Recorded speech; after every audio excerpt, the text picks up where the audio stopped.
Welcome to Al Hadi Foundation School.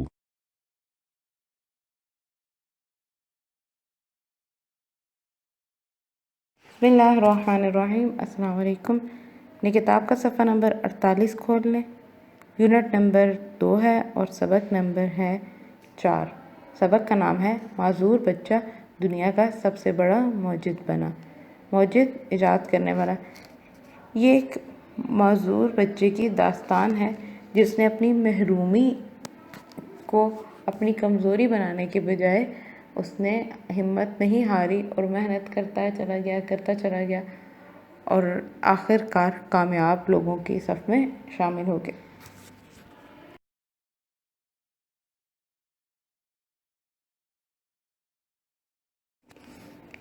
ये 1876 की बात है। ये पतझड़ का मौसम था।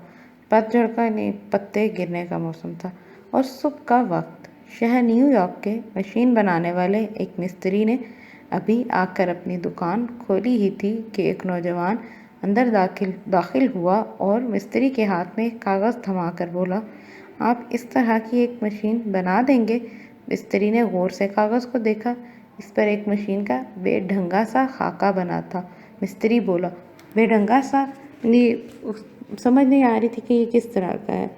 सिर्फ उसको कारीगर ही समझ सकता था कि इसमें कौन से पुर्जे लगाने हैं या किस तरह से इसको बनाना है।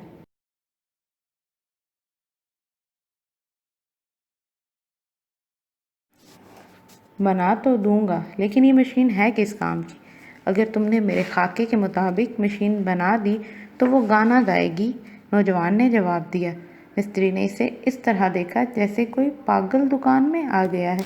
तुम्हें एतबार नहीं आया? नौजवान ने मुस्कुराकर कहा, अगर ये मशीन सचमुच बोल उठी तो क्या दोगे? मैं तुम्हें मुँह मांगी रकम दूंगा। शर्त रही। मिस्त्री बोला, मेरे पास रकम तो नहीं है। नौजवान ने कहा, अलबत्ता मैं हार गया तो तुम्हें पीपा भर शहद दूंगा। उन दोनों की शर्त लग गई कि मशीन काम करेगी या नहीं करेगी।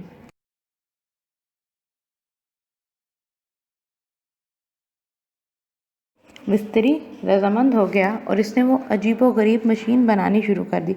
चंद रोज़ बाद नौजवान आया। मशीन तैयार थी। उसने इत्मीनान से उसका जायज़ा लिया। फिर जो उसका हैंडल घुमाया तो उसमें से एक बारीक लेकिन साफ आवाज़ निकली। मिस्त्री ने घबरा कर पहले मशीन को देखा, फिर नौजवान को और बड़ी तेज़ी से दूर की तरफ भागा। नौजवान ने इसे रोक लिया और हंस कर बोला, अरे भाई, कहाँ चले? शर्त तो पूरी करते जाओ।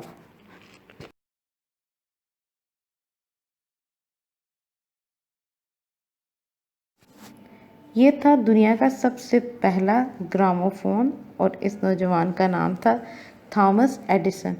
एडिसन दुनिया का सबसे बड़ा मौजिद था। उसने 1000 से ज़्यादा चीज़ें ईजाद की। उनमें ग्रामोफोन, बिजली का बल्ब और सिनेमा ऐसी इजादात हैं जिन्हें शायद ही किसी ने ना देखा हो।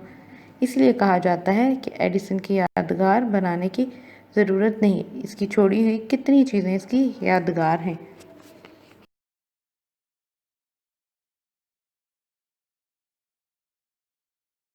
दुनिया के बहुत से मशहूर लोगों की तरह एडिसन भी गरीब माँ बाप का बेटा था।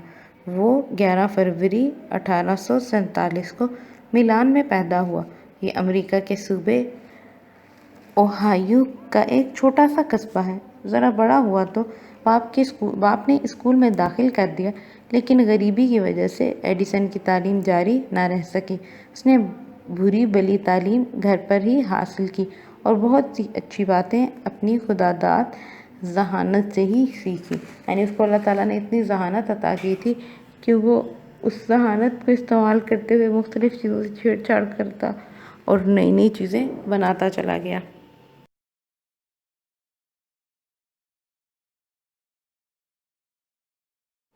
सफ़ा नंबर 49 पे आ गए। उसे साइंसी तजर्बों से बड़ी दिलचस्पी थी और उसने घर के एक कोने में ही अपनी छोटी सी एक तजर्बागाह बना ली थी जिसमें वो नित नए तजर्बे करता रहता था। गरीबी से मजबूर होकर एडिसन रेलगाड़ी पर अखबार बेचने लगा। कुछ रकम जमा करके उसने छापने की एक मशीन खरीद ली और रेल के एक डब्बे में खुद अखबार छापने लगा। اس وقت ایڈیسن کی عمر صرف 15 برس تھی۔ اسی ڈبے میں اس میں ایک دن کوئی تجربہ کر رہا تھا کہ اتفاق سے فاسفورس بھڑک اٹھا اور ڈبے میں آگ لگ گئی۔ گارڈ کو بڑا غصہ آیا اور اس نے ایڈیسن کا سارا سامان نکال کر باہر پھینک دیا اور اس کے کان پر زور سے مکہ مارا کہ وہ ہمیشہ کے لیے بہرا اور معذور ہو گیا۔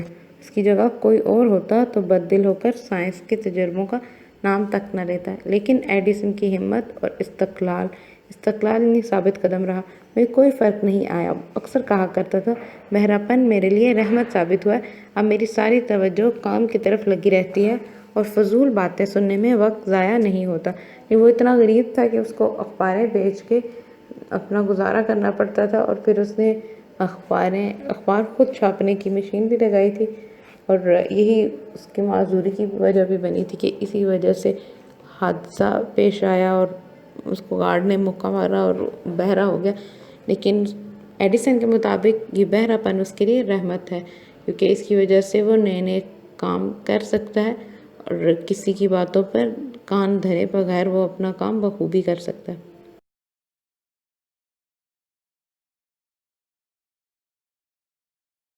کچھ دن بعد ایڈیسن کو تارے برقی کی اور پھر سگنل بھیجنے کی نوکری مل گئی۔ اس نے ایک ایسا آلہ ایجاد کر لیا جو خود بہت سگنل بھیج دیا کرتا اور وہ آرام سے سوتا رہتا۔ پھر ایڈیسن نیو یارک آ گیا اور وہاں اس نے ایک مشین ٹھیک کر دی جو منڈیوں کے بھاؤ بیچنے کے لیے استعمال کی جاتی تھی۔ یہاں اسے بڑی اچھی ملازمت مل گئی۔ یہاں سے اس نے ترقی کی۔ اس نے تارے برقی کے علاوہ ٹیلی فون کے نظام کو بہتر بنایا۔ 1876 میں اس نے فونوگراف ایجاد کیا، جس کا ذکر ہم پہلے کر چکے ہیں۔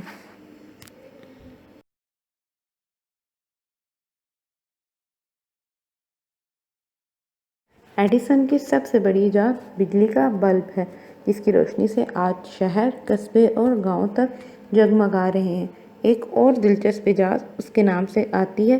یہ ایک کیمرہ تھا جس کا نام اس نے کائناٹوگراف رکھا تھا۔ یہ دنیا کا پہلا کیمرہ تھا جو سیلولائٹ کی فلم پر چلتی پھرتی تصویریں اتارتا تھا۔ اس کے ساتھ ہی اس نے کائناٹوسکوپ نامی ایک اور مشین بنائی جو اس فلم کو پردے پر دکھاتی تھی۔ اس کے ساتھ فونوگراف لگایا تو وہ متحرک تصویریں باتیں بھی کرنے لگی۔ یعنی اس نے آہستہ آہستہ کر کے چیزوں کو ایڈوانس کرتا چلا گیا، تجربے کرتا گیا اور نئی نئی چیزیں ایجاد کرتا گیا۔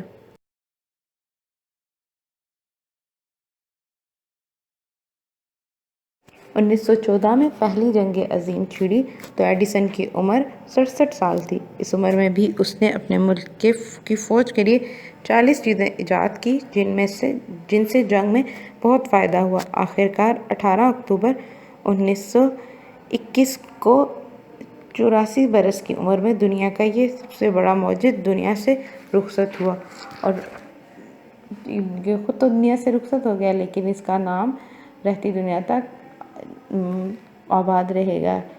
کیونکہ اس نے اپنی جو ایجادات کی ہیں وہ آج بھی ہم لوگ استعمال کرتے ہیں۔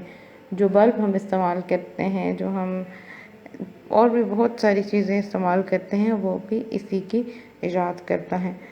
آپ نے اس کی مشق حل کر لینی ہے۔ کتاب کا کام کتاب پر اور کاپی والا کام کاپی پہ کرنا ہے، اور اس کو یاد بھی کر لینا ہے۔